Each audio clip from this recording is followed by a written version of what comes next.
thank you so much for having me, Xavier. This is an incredible experience, and I'm really honored to be here with fellow artists as well. And I will say, I know the festival is dedicated to mothers, but I am dedicating my performance and my appearance here to my fabulously charismatic late father, Latin father. And I'll talk a little bit about some of his influence in the work that I do.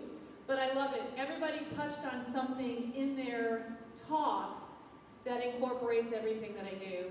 So back in the day, in the late 90s, there was a thing called radical feminist performance art. Now, right? Who knew? What? Radical who? What? Feminist performance what? Right? It's crazy. You know, and you look at 25 years later, I've been at this, my own solo work for almost 30 years, really 28 years ago. So I thought I'd do a little tourney of some of my solo work, my solo show work that's really themed around very feminist, feminist themes, right? So there's feminist themes in each one that's a little distinct. And the other piece of it too is I come from the world of ballet and bodybuilding and physical theater and mime as well. And so Vicente, so much of what you were saying resonated with me too. That I have this very dance theater eclectic background. I have 1 degree in dance, another degree in theater. And then I put some of the history of it, starting at my PhD, which I never finished, which is a whole other story, but I'm grateful, it's because it's where I met Xavier, and I wouldn't be here today. I also want to say something I shared last night with some of the artists is what I find really fascinating is the biggest influences of my work and my career have been through Latin teachers. Right? So it was 1998 or 1997, I first saw Guillermo Gomez Peña, and in Wales, of all places, I was doing a conference. I just finished my master's in England, studying contemporary theater, and I walked up to him. I am not fluent in Spanish. It's a whole other story I shared last night, too, about my dad growing up leaving Cuba and growing up in the streets of New York and not wanting to speak bad Spanish at home, which I didn't learn until I was like 22. Yeah, crazy. And I walked up a little drunk to Guillermo Gomez Peña in my best Spanglish, and I couldn't believe I broke it out in the middle of Wales. And he invited me to do a workshop with him, and seeing his work was just, that's the artist I wanted to be. It's the work that I started doing. And then I began my Japanese Buto dance training, and my biggest most influential teacher was Diego Piñon from Mexico. Buto, originally it was Buto Ritual Mexicano, and now it's body ritual movement. So I studied with him for a number of years with Diego. And then I ended up working with a conceptual artist named Pablo Helguera, who's very known in the contemporary art world, who does amazing performative work, and was influenced by him. And then, of course, the work that I've done with Xavier is the work that you'll see tomorrow is influenced by meeting and working with Xavier at our salons. Back and forth. Back and forth and back and forth. It's just stuck as well. So the most meaningful training in the arts, some of the most meaningful training that I've had have been with Latin artists as well. So I find that that resonating pulse throughout my work. So you can go to the next slide. So I call it on and through the body, and so I come from ballet and musical theater, and I did summer stock. But while I was in college, I was also a history and political science major, and I studied political aesthetic philosophy. And I was introduced, not just to the male philosophers, to Simone de Beauvoir, right? Yep, Simone de Beauvoir, The Second Sex, and Hannah Arendt. Don't ask me exactly what all I knew is that they were in with the heavy hitters and playing with the boys. And about 4 years later, I'm doing summer stock in rural Michigan, in Augusta, at the Barn Theater, and I'm dressed head to toe as a hotbox girl in Guys and Dolls with giant yellow peacock feathers. And I'm on stage, and I'm literally, and I did this when I was 14, so it was a reprise of a role I did at 14 as Adelaide. This time I was a hotbox girl singing doodle-loodle-loodle, doodle-loodle-loodle, doodle-loodle-loodle-doo. And I'm on stage in summer stock. I think I'm about 26 years old, and I'm like, I studied Hannah Arendt. I studied Hannah Arendt. Simone de Beauvoir would be very upset with me. And the next year, I decided to go to Europe and said, you know what?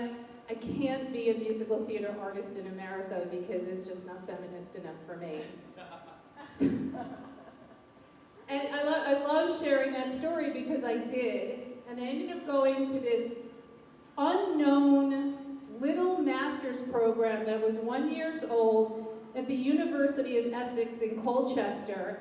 And I took a class with an incredible performance artist, British performance artist, Bobby Baker. And much like Xavier was talking about earlier, I don't have recordings of those first performances. But what Bobby Baker taught our group, you know, each week we would study with like some famous British or world practitioner. It was an incredible program. And she had us pick an object or go to the store and spend £5. And we'd have to come up with a way, something through our body, use the object to tell a story.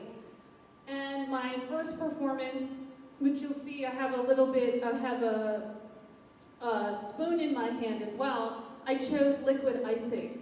And I went in the parking lot, and I was in my mime suit that I kept from my mime classes 5 years earlier. I brought my mime unitard, my black unitard, all the way from New York to Colchester, England. And I was in the parking lot and made everybody watch me from up above in the walkway. And I poured liquid icing all over me, which was very, very phallic because liquid icing just doesn't look like liquid icing. And poured it all over me on my black suit, and then I came upstairs into class and served everybody birthday cake. So this was a seminal work. Totally. Funny you should mention it, because my dissertation, I refused to use the word seminal, and it was feminal. So I actually refused to use the word and invented the word feminal for my master's thesis. So I love sharing some of these stories. So in context, I had also just seen Karen Finley in New York City and was exposed to Annie Sprinkle, who did her famous performance art about her work in the porn industry as well. And between the two of them, you get a lot of the body, you know, the liquid, the chocolate, and the honey. I think Karen Finley did a whole piece on honey. And a female showing anger on stage, which was intense. And then Annie Sprinkle doing what Annie Sprinkle does with her speculum and, you know, her orgasms on stage, right? So while I was in England, I'm working on my thesis. While I was going to get to my first show, there was censorship. So I had to smuggle in the videotapes, because this is before YouTube, you know, way before YouTube, and the birth of the internet. I had to smuggle in videotapes. I would come home, visit to America, visit my parents, get the Karen Finley videotapes and buy the Annie Sprinkle videotapes, and then smuggle them in my suitcase in order that I could watch them if I needed to in the UK. It was quite something, and there were obscenity laws it was during the time right after the NEA grants for individual artists were cut in the US, and that's how Karen Finley became famous. So it was all about censorship. So you can go to the next slide. So I created a show, as you can see. So the picture, this is a reprise of the show, of the Happy Birthday to Me. It's called Eve Tenton. And she's got a big apple in her mouth, and she draws a giant phallus on a tarp and blow dries it. So that was just some of the fun stuff. But Ladies Who Go Bump in the Night is an ode to the female performer, and I didn't know how subversive I was in the storytelling, and I call what I do cabaret performance art. I've never done a narrative show, like a talk, or perform and come in and out of character. I create vignettes, and I think that's a little bit of my vaudeville, musical theater, oleo style performing. So I sing, a lot of it, Vicente, what you were talking about is the total performer. So I would draw on everything from my training, from my physical theater training to my musical theater training. I even played guitar in the show.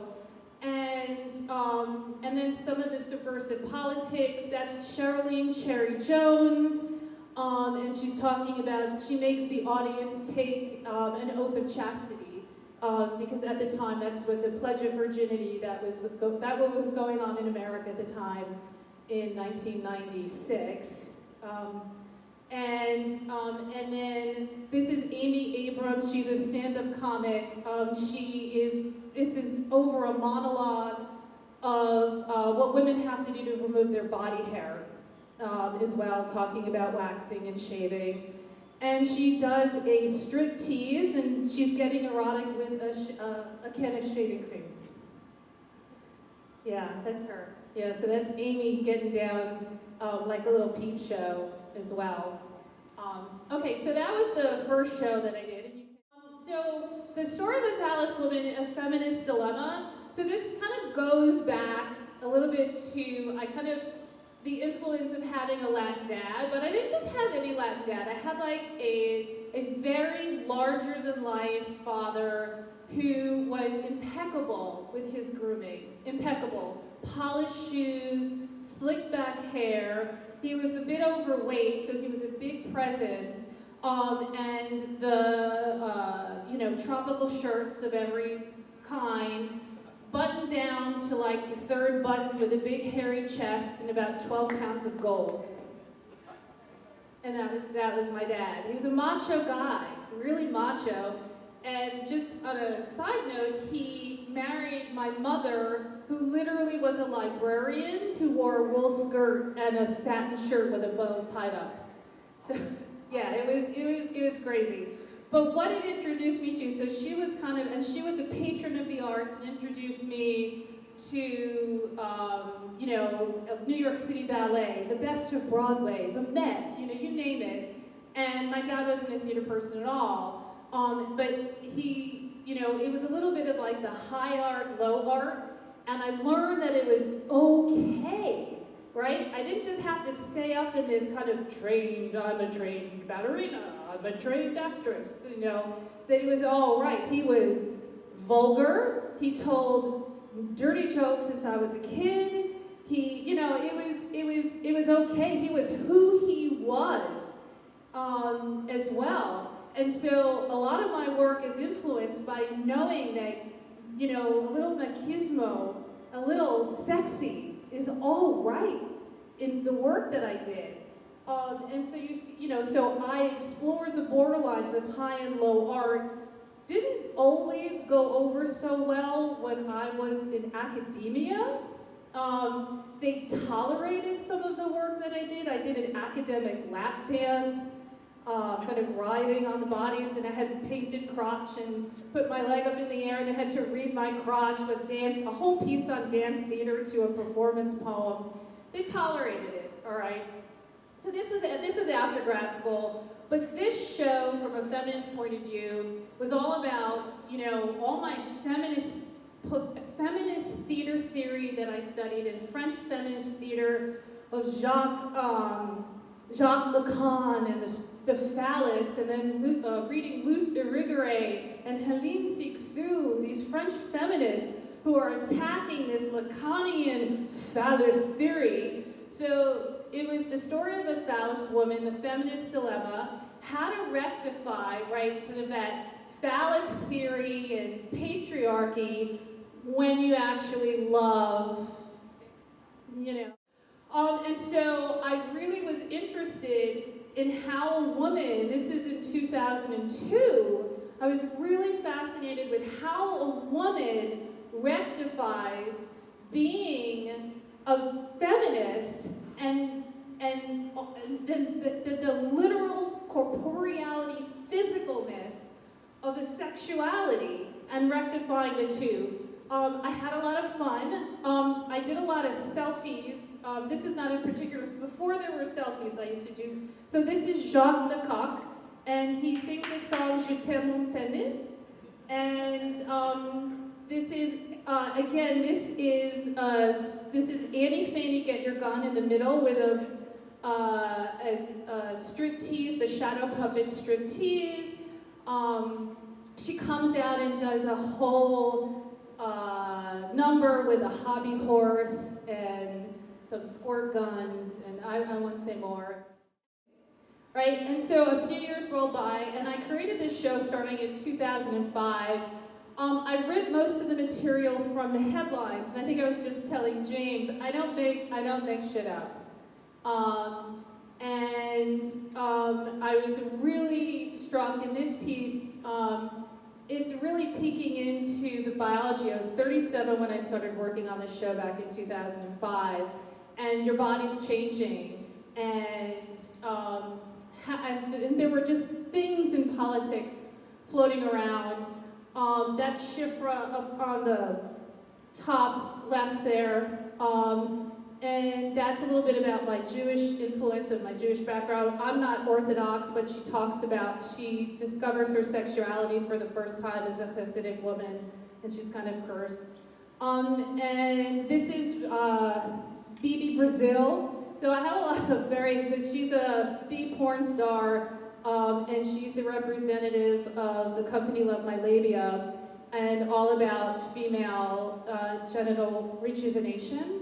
And these are real things back in 2005, going on. They're clinics that will plump you up and make you, perky again. And she sings a fabulous Broadway-style song all about about the labia, which is influenced by Sweeney Todd and the Professor as well. I'm not going to do a rendition. And then that is Mommy Inc., that I call it.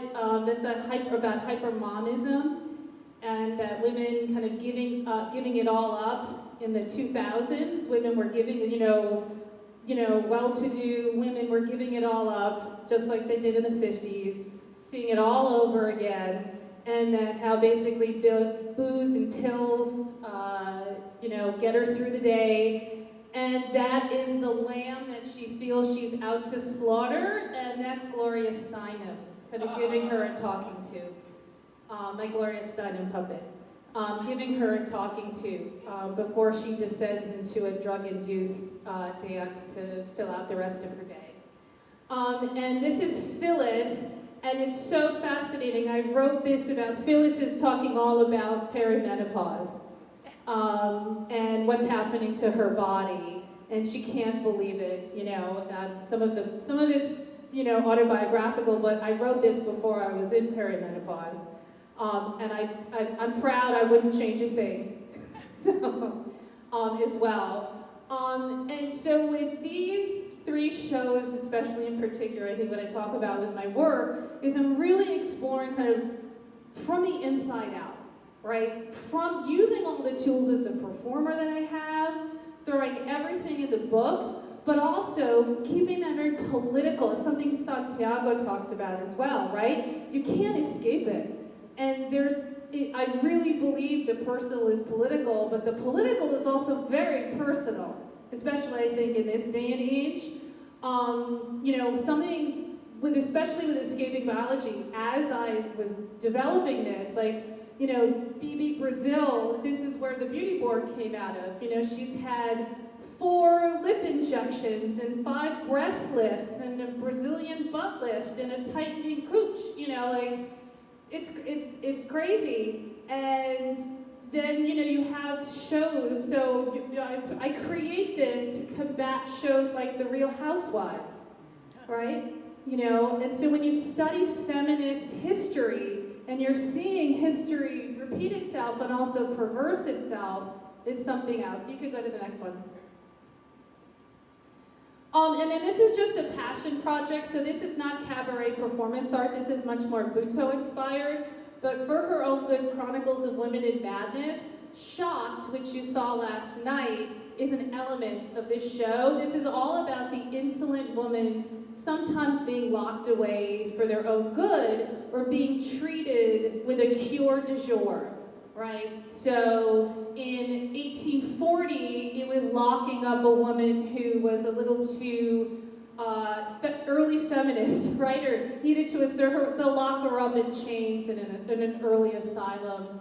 Water Cure, that's the centerpiece, was all about hydrotherapy, cures, you know, for women, neurotic women, and putting them, submerging them in sheets, in cold tubs for days at a time to calm the nerves.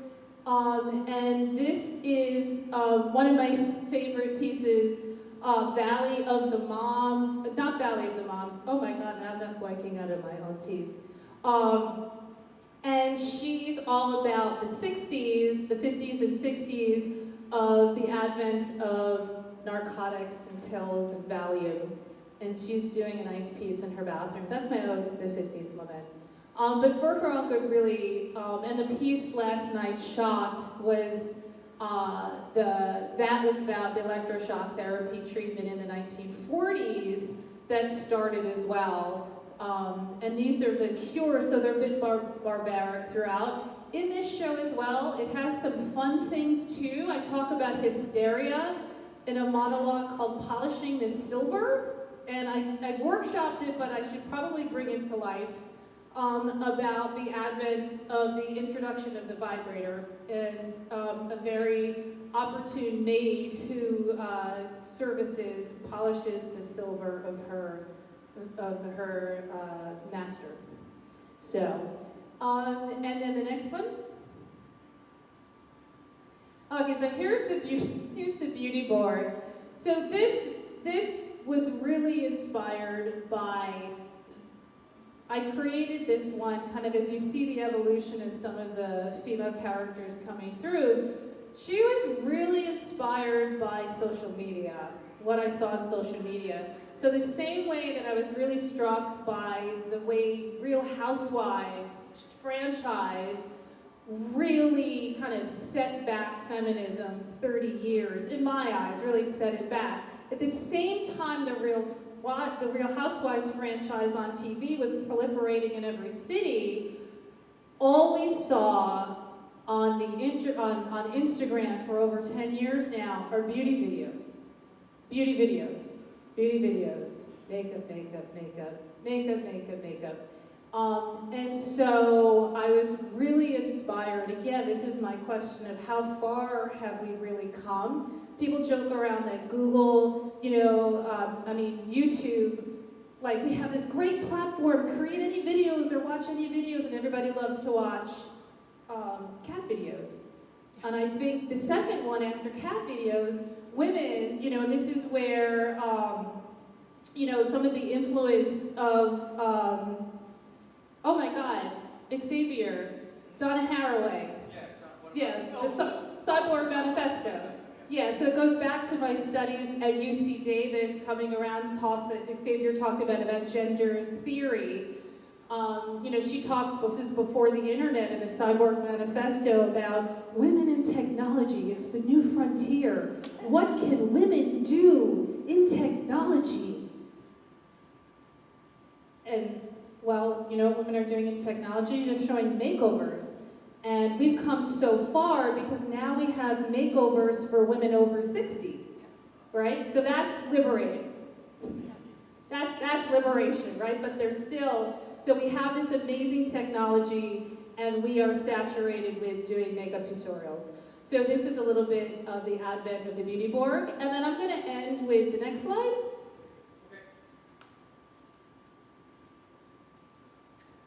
Great, so this is now, this is going to be for next year. I'm very excited. So I'm in this older body now. I'm actually in menopause, and it's called Shame on Me, and it's kind of, I think, the culmination of all the work that you've seen in what I do, and not being afraid. It took me 4 tries, but I stopped dyeing my hair. I bought my first Playtex bra, like my mother had, and couldn't believe how comfortable it was. Stopped wearing a thong, a few other things, but it's really being unabashed about kind of being my age, you know, and after years of trying to look younger, embracing my age, where I'm at, but also talking about all the changes that I'm going through, that a woman goes through as well while I'm going through it. The process, because it is so corporeal, right? I had to change medication from like perimenopause to menopause, HRTs, and I was on the pill. I had like a month break and my night sweats came back and I didn't sleep for 5 weeks. It was insane. It was insane. So I want to bring that to life in this show. I conceived of it as a very performance art piece last year, really heavy, vignette-driven cabaret performance art, but it was a little harsh. But I'm a comic at heart, and I love to make people laugh. So I'm taking another look at it, and I've decided to do a narrative piece and make it a bit interactive. So, yeah, and so I look forward to maybe sharing more of Shame on Me with you. Yes, it's a little tourney of my work. Thank you for the opportunity.